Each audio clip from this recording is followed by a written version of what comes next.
As oil sands production skyrockets, Albertans concerned about the impact on rivers and air quality say it's time to slow the pace down.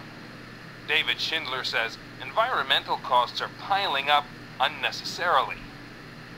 They ought to put on the brakes and say, come back when you can get your water consumption down to half, when you can get your greenhouse gas emissions down to half, when you can reclaim these landscapes, and then we'll hear about more oil sands plants. But our government's not doing that. It's absolutely out of control under, you'll see. Is it possible to get all those things down to half? I don't know, but you have to wonder, do we really need to develop these oil sands if they aren't? Most of the product is going across the border to feed the U.S. machine. It's not doing Canadians any good.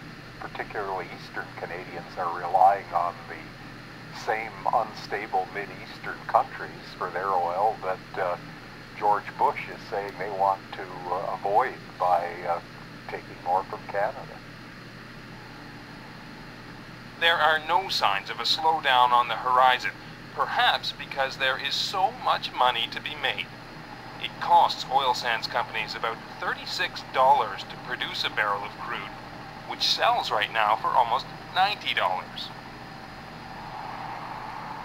That is a hefty profit, and Simon Dyer says a small portion of it could reduce the whole industry's greenhouse gas emissions to zero.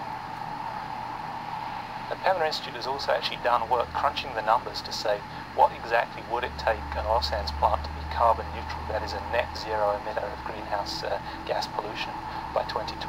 And the tragedy is it could be as low as a couple of dollars in the cost of a barrel of oil for an oil sands plant to completely manage their greenhouse gas footprint.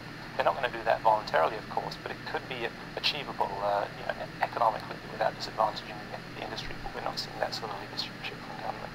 A couple of dollars per barrel that would bring them to zero? Yeah, that's right. There's a range for different processes and for different plants. Everyone is slightly different. The numbers range from about $2 up to $13 at the very maximum top end. And that's assuming today's technologies, and of course you'd expect increases in efficiencies in processes. Folks like Pembina have chosen that zero emissions target, but there are targets Greg already. Stringham of the Canadian Association of Petroleum Producers says there's no need for a moratorium. Well, the companies are moving towards that. Like I said, they are absolutely moving towards those kinds of things. It may not be emissions neutral.